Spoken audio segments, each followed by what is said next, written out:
This is Paul Famojuro, aka Fam the Tank Man from the Tank Museum in the UK, which houses the largest collection of tanks in the world. And I'm your host, Dave Jewett, and today we're breaking down a selection of tanks from a variety of video games, including Battlefield 5, Halo, and Valkyria Chronicles. Dave, there's so much cool stuff to talk about here. There's so much cool stuff. Oh, hold on. Sherman Calliope there. And it's time to pause because we're talking about submerging tanks. The idea was to basically get these Panzer IIIs driving at the bottom of the English Channel up onto British shores. Surely that's not going to get through. So there's a very common Halo thing, one of the most requested games. And clearly the community have a very good taste in games with tanks.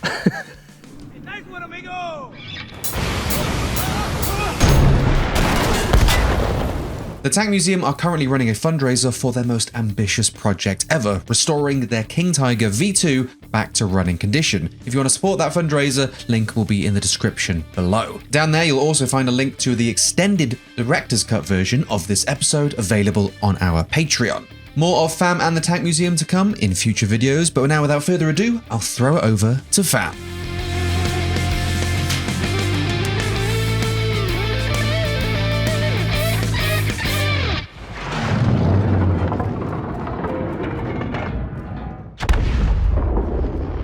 Yeah, that's the last thing you want to see, like coming at you. It's just full-blown Tiger. A Sten is not going to do much against that. Yeah, Tigers in North Africa. That's where ours was from. Ours was captured in Tunisia, a place called Jebel Jaffa. I think that's a Daimler armoured car that's getting lit up there. Not going to stand a chance against an 88 on a Tiger. At one point, the 2-pounder gun on the Daimler was considered one of the best anti-tank guns of the war, but at this point, not so much. I really like the way the game communicates when the threat has left, is that the commander will come out of the hatch and then go back in. Yeah, no, it makes sense. At the end of the day, the commander is essentially the eyes and ears of the crew, and the commander has the best field of view around the tank anyway. They've got the cupola at the top, which is that sort of cylindrical part where they can have a 360-degree view outside, but you're still somewhat restricted in field of view. But if possible, you want to hop out the top and get a better feel of what's going on around, that better spatial awareness. It's like a Sherman cooking off there. So we've jumped forward into one of the DLC war stories called The Last Tiger. I think it's in Berlin, or at least within Germany, as they're like weeks away from the end of the war. It's following the Tiger crew and their Tiger Stefan. Yeah, that is very much looking at a late war Tiger there. You can tell it's got the full steel road wheels. Normally the road wheels would have rubber wheels on it. Sorry, there's a tank going past outside. Seems very fitting. But yeah, the road wheels normally have rubber wheels on them, but towards the end of the war, Germany were like lacking everything: manpower, resources, morale, and what they ended up doing was just using full steel road wheels, which generally meant for a less comfortable ride, but it really didn't matter at that point. Like, I do like the tank-related stories in Battlefield 5. I really wish there was more.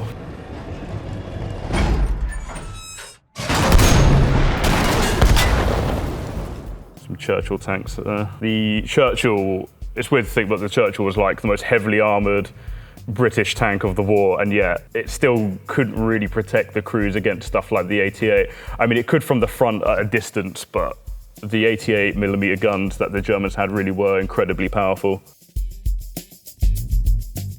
Yeah, I think at this stage in the war, if you're looking at like March, April 1945, like the Germans were short of everything, especially like skilled tank crews. That's something the story plays into, and that was something I learned when we came for Tank Fest. You were saying that a lot of the late war tank crews, like young boys, like teenagers. Very young, yeah, very inexperienced. And that's when the new tank crewman comes up. He's an inexperienced teenager. Just a bit nervous. It's interesting when you think about it, because there's kind of parallels to this in Fury, because with Fury you had the bow machine gunner that was a new member of the crew, and you've got this guy as well who's just joined. Herz, los geht's. Very nice modeling on the inside of that Tiger as well. The control panel is on the right of the driver as well. Yeah, at this point, everyone's sort of pitching in. You've got pretty much like the elderly, you've got essentially kids, Hitler Youth, that are all sort of pitching in right towards the very end. Yeah, really, really well modeled. Everything, the environment, the tanks, even the graphical pattern for the German tanks as well, very nice. Got the metering around the edge, whereas with Allied tanks, they're normally just sort of horizontal. I think that was another Daimler armoured car, possibly.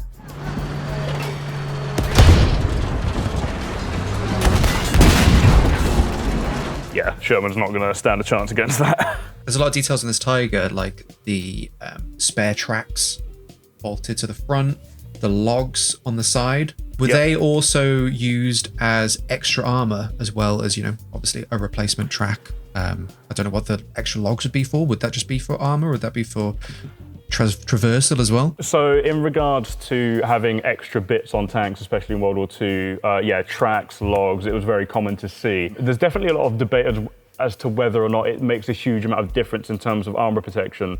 I think so, but I think one of the big things that it does, which I think most people don't really talk about, is that having more stuff on the outside of your tank does a lot psychologically for the crew, to know that there is more stuff between them and a potential projectile coming straight at them. At the end of the day, like, depending on how much armor thickness you have, like, you might have a tank that has like, what, 50 millimeter of armor at the side. If you have a nice big bit of track, which is about 50 mil or thicker than that, or a nice big log, that is definitely going to make a big difference psychologically. Depending on what types of ammunition is being used, it can also prevent armor-piercing rounds or getting through. Not just armor-piercing, but especially shape charge-based rounds like heat, high explosive anti-tank type of round, where essentially it impacts and then explodes, blasting a load of metal through a very relatively small area.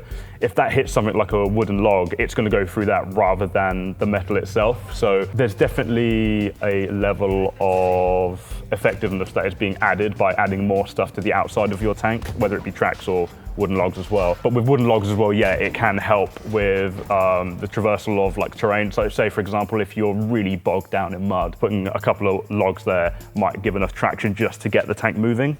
You had your chance to be afraid before you joined my beloved corps. But to guide you back to the true path, I brought this motivational device. Our big green style cannot be defeated. Halo. Okay, so I have to be completely honest, and please don't judge me. I've never played Halo in my life. I was more of a Mass Effect fan. So I know a bit about Halo, but I'm not massively familiar. I'm pretty confident that is a Scorpion when I've seen pictures of it. That's right, Scorpion tank. And it makes sense because it kind of looks like a Scorpion. I mean, can you tell me a bit about this? Just because I'm kind of unfamiliar about the specifics of it. I mean, it's the main battle tank in the Halo universe for the US NC. It's got some interesting design cues, design decisions, like 4 pieces of separated track. Yes. And the sort of biggest thing that people who have played Halo will recall is that when you're piloting the tank, Marines will sort of jump on the side of it over those track covers. Yeah, and just sort of ride it. And they will be very, very exposed. Yeah, no, that's pretty mad. I mean, the thing is, riding tanks has very much been a thing. It's less of a thing now because of stuff like armored personnel carriers and infantry fighting vehicles. That being said, in World War II, it was pretty common, especially for the Soviets. Perfect tank to talk about for that is the T-34. They literally just put these big bars all over it so that the infantry could just jump on,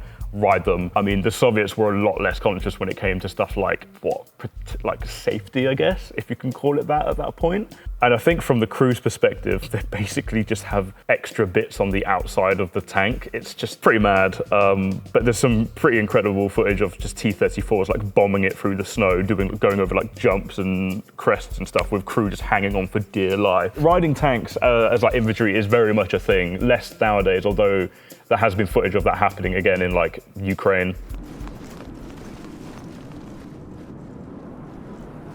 So that gun that it's armed with is a 90mm smoothbore high velocity cannon. Okay, interesting. Okay. So it's packing a punch against the Covenant armor. Yeah, smoothbore guns. They were essentially introduced. To be fair, the people who really brought that back again were the Soviets with the T-62. Cold War era. I think you might be about to hear a tank start.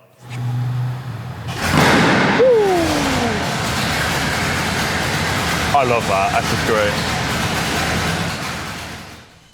If you're enjoying this episode, then why not check out our Patreon and the longer, deeper, extended edition of this video. By becoming a patron, you not only help support the work we do here, but you'll also be able to watch all of our previous episodes and get each and every future episode 1 week early. You also get access to our extensive back catalogue of extended Director's Cut episodes, as well as Patreon exclusive content. You can also support EXP by picking up a piece of our merch at expvideo.info. Every single patron goes a huge way into supporting the work we do here at EXP, but whether you follow along on YouTube or decide to join us over on the Patreon, I want to say thank you for joining us, thank you for being part of this journey, and we will now get back to the video. So in Universe, a lot of the design decisions have been made to make the tank lightweight. Okay. Some of the lore mentions it being quite cheap. Yeah. To produce for a tank. Yeah. But because the USNC is meant to be a mobile force, like these things can be dropped from orbit via like, drop ships and landing craft. Yeah. And knowing that piece of lore, I then started to look at the tank and think, have some of these decisions been made with that in mind, to try and keep the tank lightweight, so it's easily deployable? We have quite a few tanks in our collection that would have been sort of airborne, one of which is a huge favourite amongst tank enthusiasts, especially if you're playing video games and stuff. The M22 Locust, that was an American-built light tank designed to be airborne. It even had these like brackets built onto it so that it could basically be connected and secured in place. So it was an American-built tank, but it was basically requested by the British. So there's quite a few vehicles in history where they're specifically been designed to be air portable, and that's just one example from World War II. It becomes a lot more prevalent during the Cold War. Basically, the entire British CVRT line, stuff like Scimitar, Scorpion, they're all designed to be lightweight. I mean, they're reconnaissance vehicles, but they're also easily air portable. So yeah, I mean, if you can get armor onto a battlefield, like if it's very far away from where you'd usually be operating, it's a huge advantage, because I mean, if you're coming up against an enemy that is not prepared for armor, you're at a huge advantage at that point. I mean, when you think about it, Master Chief is basically just a walking tank at that point. Yeah. Moments of multiplayer, you'd be taking over Scorpions from the other team by basically punching your way into the driver's cabin.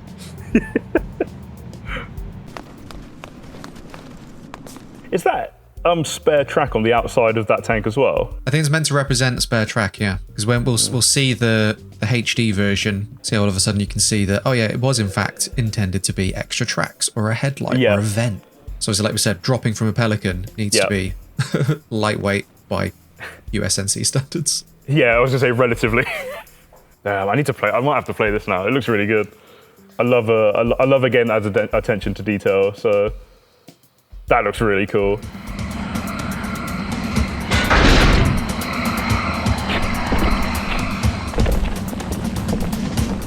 Where's the rest of your platoon? Wasted, Sarge. Sergeant Johnson, one of the most iconic characters of all time. I mean, so in terms of having essentially tanks that have like separate sets of tracks, like on the Scorpion, you don't really see that in like main battle tanks or anything like that. But there are vehicles out there that kind of have like sort of separate sets of tracks, but you rarely see it when it comes to military vehicles. You sometimes have like recreational all-terrain vehicles that will have stuff like that. There's a vehicle we have in our collection called the Warthog, which essentially it has big rubberized tracks, but it can carry like a trailer with more tracks. So it's kind of like similar, but also kind of not, if that makes sense. I think from an engineering point of view, if you were to have multiple sets of tracks like this on like a modern main battle tank, I think it's kind of overkill from an engineering point of view. It's funny you mentioned the Warthog. I was actually thinking of these like exploration support vehicles that have been represented in games like Mud Runner, more recently Roadcraft. Fantastic game. But obviously it being called the Warthog, I was like, wait, There's another Halo vehicle called the Warthog, which is basically like a Halo technical. Yeah, the Warthog in our collection, I mean, it's more of a logistic vehicle, but it does have like a machine gun at the top, so I suppose it has like vague similarities, I guess. All right, this is it. Hey! Surely that's not going to get through. That's like such a... So there's a very common Halo thing when playing the campaign, especially back in the day, is that you would try to get vehicles into places that they were never designed to be. It would just make the game so absurdly easy if you could squeeze them in, because the game never accounted for a vehicle to be in there. When I asked for reinforcements, I didn't think they'd send a Spartan. We got trouble. I feel like that Scorpion's going to get cooked. Yep. Another turret pop. Parachutes ready! Take front! Clear the area for armor drop! All tank crews prepare for drop. ETA 2 minutes. Command, we're entering heavy anti-air traffic. Half a click from the drop zone. Do not deviate from your... I've never played Ghosts. I think the last COD game I really played was Modern Warfare 3, which probably says a lot. It's going back some time. Yes, yeah. I think that's when I switched over to Battlefield. Almost every Call of Duty campaign, or I'd say the majority of them, have a tank mission. Yeah. I'm going to assume that's an Abrams. Yeah, I believe that one of the soldiers mentioned it being an Abrams. With it being a Call of Duty game, yeah, I was going to say, there's going to be bullets coming out of somewhere. Everything's then going to catch on fire. We're presumably in a plane, so we're going to be flying out at any point now. Hang on! I'm releasing the tank!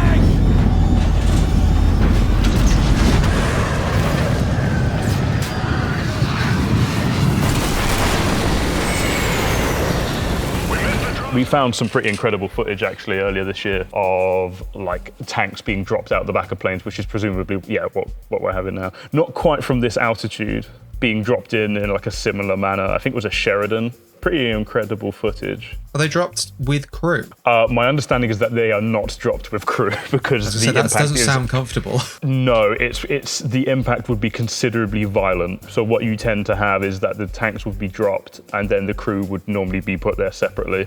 But I suppose it makes for interesting and cool looking gameplay. I didn't realize when I first played this mission all those years ago, all the allied tanks begin with B, and that's like a naming convention the US military does use. Yep, for squadrons. So if you're in like a B squadron, this is going to sound really funny actually. I saw a TikTok the other day. There's some guy in the US Army and was like, we're in like B squadron. And I think I saw the same TikTok. And he was like, guys, we're looking for names for our tank. It has to begin with B because we're B squadron. As many of you already know, my last tank was called the Pillar of Autumn because we named it after the Pillar of Autumn, which was a ship in the video game series Halo. Yeah, and that's something that's pretty much been a thing since I think since World War I, really. You see any tanks that were in like A or B squadron, you would have them named with whatever letter of that squadron is. Yeah, I know it's all very chaotic, but in all fairness, the Abrams is an incredibly quick vehicle for considering how much it weighs and the fact that it's a huge main battle tank. You get up to like 50 miles an hour in this game. Even stuff with Challenger 2, like Challenger 2 bare bones weighs about, I think, 80 tons. And that thing can still do like 30 miles an hour. I'm wondering I assume we're firing some sort of Sabo round. I can't see anything saying what kind of ammunition's being used. But if you were taking on tanks, you would definitely be using a Sabo fin stabilized round. Or in that case, a missile.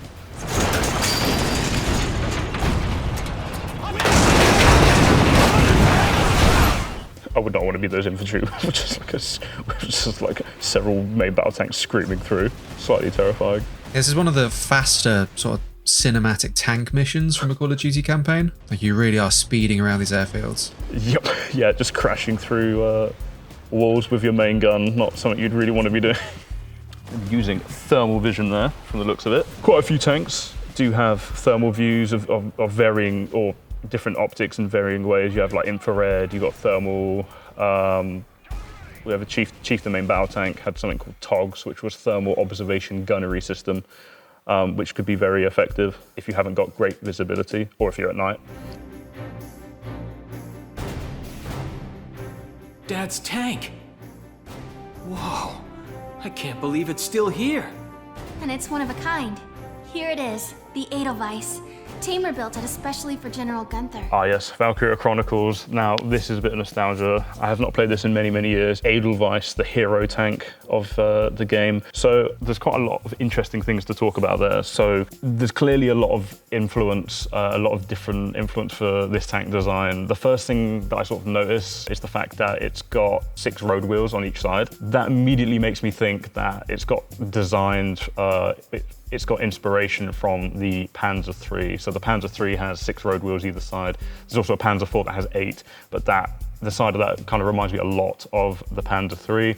You've got what looks like extra layers of armor on the turret. 800 horsepower engine, yeah, that sounds about right. KWK, which is the German, essentially the German way of saying this gun is designed to go into a tank. Very cool. Got a little headlight at the front as well. Very, very cool. One of the most requested games. When we were planning this episode, I think you said, I can request to talk about any game. We take a look at Valkyria Chronicles. It's like, I can't escape it. It's so underrated. And clearly the community have a very good taste in games with tanks. It really didn't need much. Hardly any alterations at all. I just fitted it with a new turbine engine. Interesting. A turbine engine. So, okay, I'm going to stop for a sec. I'm going a bit nerd mode. So if this thing has a turbine engine, I mean, if I remember correctly, in Valkyria Chronicles, there's like a different power source. Ragnite, that's the one, yeah. Ragnite. So I guess a turbine engine powered by Ragnite, I guess, that fair enough, it's a game, it's fictional. There are tanks that are powered by like gas turbine engines. We've actually got one right over here. Here's one we got earlier. So that over there is it's the Swedish S-tank, or STRV 103. One of my favorite tanks for many reasons, but it's got 2 engines. It's got a diesel engine, a conventional diesel engine, but it also has a gas turbine engine. The most common tank that's known for having gas turbine engines usually is like the M1 Abrams. They pretty much sound like a jet when they start up and when they're running. But yeah, so turbine engines in tanks is very much a thing.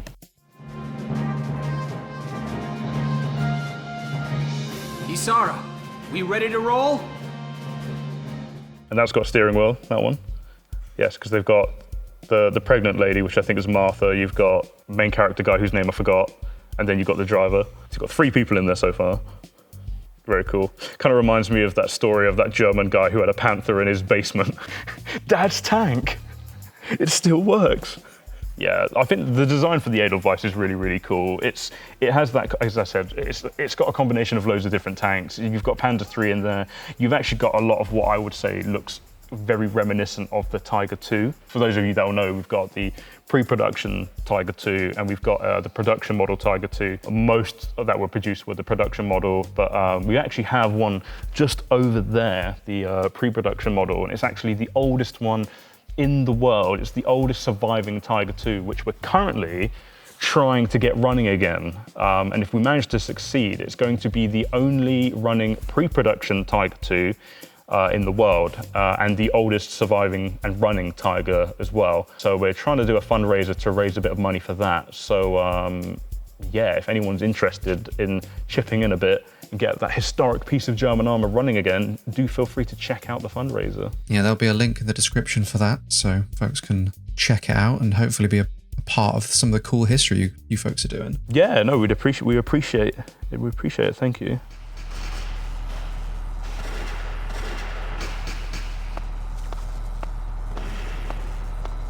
Nice, so we've got a closer view of the Edelweiss. One thing I've noticed is it's got like lights that are covered up. Usually you do see them on tanks, but usually like in the Cold War sort of era, a lot of the Soviet T-tanks have those, and usually you have like infrared lights, which are then covered up when you're not using them. So it's interesting to see that on what is essentially like a World War II inspired tank. Again, we've got a much clearer view of the side of the Edelweiss there. And again, you've got those 6 road wheels, which is very reminiscent of the Panzer III, which also has 6 road wheels. We can see that it's a tank that has a transmission in the front. We know that because the drive sprocket is at the front of the tank. The drive sprocket is always the sprocket that has the teeth sticking out. So the easiest way to tell where the transmission is on a tank is look for where that sprocket is. Some tanks have them in the back, some have them in the front. So again, a lot of Panzer III in this. Even the cupola at the top, again, looks very much like the Panzer III. We can do some side-by-side comparisons. It's very, very, very similar. The armor on the side of the turret reminds me a lot of our Leopard C2, our Canadian Leopard, which is somewhere over there, which essentially has like an extra layer of armor on the outside of the turret. It's like basically like a composite, it's like plastics, just designed to sort of slow down that driving force behind a round that's like armor piercing, just to slow it down, reduce the velocity and stuff like that. Another thing we can also see on the side of this tank is that it's got extra armor along the side of the hull. Now, in this case, it appears to be covering the top rollers. You do have that on real tanks, especially German tanks, and what that is usually referred to as Schürzen, which essentially is spaced armor. So the idea behind that, Schürzen was introduced primarily to counter like the Soviet anti-tank weapons that they had developed, counter the PTRS, which basically was an anti-tank gun, because these things were capable of like penetrating stuff like the armor on like Panzer IIIs and stuff like that. And what they realized is that if you could put spaced armor on it to slow down the velocity of that round, it basically would like make it tumble, and it won't go any further when it actually touches the actual body of the vehicle. So once that was introduced, they basically found that weapons like the anti-tank rifle were a lot less effective. So very cool to see that implemented in the design of the Edelweiss as well. We've got what looks to be a headlight at the front. You did have headlights on tanks. They usually wouldn't move at night. Tanks very rarely sort of moved at night, or at least from the Allied perspective. But you would have the grid that sort of, it covers up slightly so that the enemy would find it a lot harder to see any potential lights.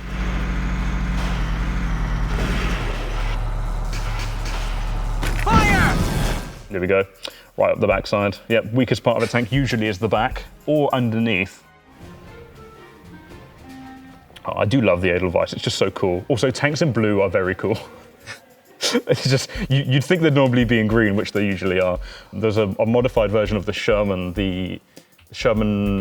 M50, which was used during the Cold War period, which was painted blue. Talking about blue tanks, I know it kind of looks weird to see a blue tank. I think they're really, really cool, because you'd normally see a tank and it would normally be that color, or one of the million shades of green. All right, let's hear this brilliant plan.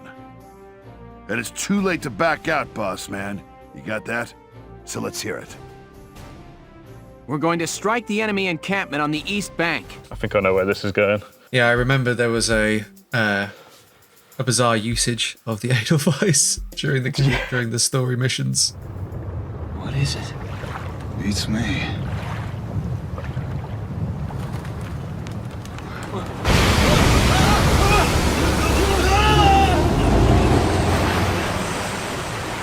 And it's time to pause, because we're talking about submerging tanks, which was a thing in World War II. It wasn't used a huge amount, but it was a thing that existed. So Operation Sea Lion was the German planned invasion of England. Now, part of that operation, what they were going to do, they figured that if you're thinking blitzkrieg, you need to have infantry, you need to have aircraft, and you need to have, importantly, armor as well. How do you get a bunch of armor onto British shores? Now, the idea that they had was to basically take stuff like Panzer IIIs, many of which they did modify, and basically make measures so that they could actually be fully submerged. And they tested it, and it did actually work. Now, what the idea was, is that you would have Panzer IIIs with essentially really, really long pipes that would be connected to part of the turret, and you'd have this line that would go all the way up to the surface of the water. And I know it sounds kind of crazy, because we're on about the English Channel, which is kind of deep when you're thinking about like deep wading in a tank, but this genuinely was the idea that they had. They would have this long pipe that would go from the top of the turret all the way up to the surface of the water, which would have like a little floaty so that it didn't go under.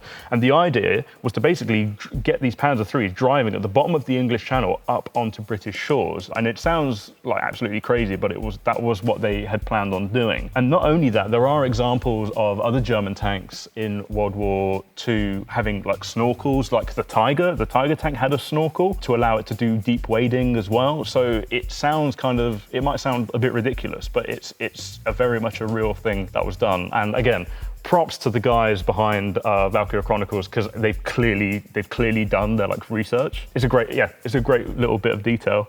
Concentrate your fire! Yeah, the top of that turret looks so much like a turret of a Tiger II or a Panther. I think mainly Tiger II though. And again, as I said earlier, like there's not much room on the inside of a tank. So you've got all of your kit on the outside, you've got your sleeping bags, all the other stuff that you just can't afford to put on the inside of a tank. It's just way too tight. It's actually, yeah, very Tiger II / Panther-esque, especially the front. You've also got parts of the armor there where they interlock together, which is a thing on the Panther. There's no bow machine gunner, which would also tell you that it's inspired by late war German tanks. There was a Panther that had a machine gun port, but there was they eventually got rid of some of the bow machine gun ports on some of the versions of the Panther, using that coaxial machine gun in the right way. Our target is Jaeger's tank. Stay sharp, Sevens. Squad 7, move out. Okay, that is a bit more beefed up. Dave, there's so much cool stuff to talk about here. So much cool stuff. Okay, guys, so we've gone from a tank that has massively been like inspired by tanks like the Panzer III and like Tiger II, and I'd say we've moved more in the direction of Tiger II now. And the reason I say that, there's clearly a suspension upgrade on this tank, because they've gone from the 6 road wheels at the side, and now they've moved on to interleaving road wheels, which again is a thing on German tanks. Stuff like Tiger and also stuff like on Panther. Now, the idea with interleaving road wheels, it can look quite complicated, and it can make it a bit difficult if you're trying to do servicing on these sorts of vehicles, because if for whatever reason, with Panther, for example, it's got 3 layers of road wheels. You've got the outer layer, the middle layer, and then another layer on the innermost side, which is like kind of paired up with the outermost, if that makes sense. And if you need to get right at the back there for whatever reason, you have to take all of those other road wheels off. Now, this was genuinely an issue for the German troops, especially when they were in Russia, when the winter came round. They went in not really thinking that they were gonna be there for that long, like, oh, it's gonna be over we'll be over like within summer, that sort of thing. And it became a real big problem for quite a lot of the tanks, because you've got lots and lots of mud, especially in the winter when you've got temperatures that go down to like -40 degrees Celsius. The thing is, mud is the enemy of a tank. It's quite easy for mud to bog down a tank. Now, if you've got multiple layers of road wheels and you get loads of mud all the way in the back of those interleaving road wheels, if you stop for a certain amount of time, that is just going to completely freeze over. The only way you're getting that tank moving, if it's completely stuck, is you're going to have to take off all of those road wheels and get rid of all of that frozen mud. So interleaving road wheels, there are advantages. It can make the ride of a vehicle a lot more comfortable. It can make it a lot smoother, but then you've got the downsides of it. It's generally quite complicated, and it can make maintenance quite a hassle. Another thing that we can see with these road wheels, it looks like they have rubber on the outside of them. I could be wrong, maybe that's just the angle, but they do look a bit like full steel road wheels, which again is something that was used on the Tiger II. Again, right towards the end of World War II, Germany, they're lacking resources, they're lacking manpower, morale, they're lacking rubber. So what they ended up doing is they basically just put full steel road wheels on. And again, it usually meant that it would be a bit less comfortable and a lot noisier inside a tank. But yeah, so very, very cool. Fire! I'm impressed, but not surprised.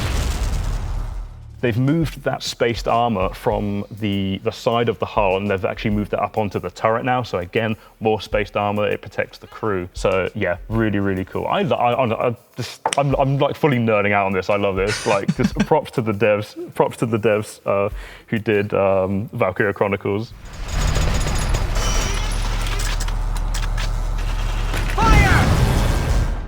Thank you all for watching. Be sure to like the video if you did. Leave your thoughts in the comment section below. Let us know what the games, movies, TV shows, or beyond you would like to see featured, and be sure to check out the Tank Museum's fundraiser in the description. We've got more of Fam and the Tank Museum to come in future videos, so make sure you stay tuned. But for now, thank you again for watching, and we will see you very soon.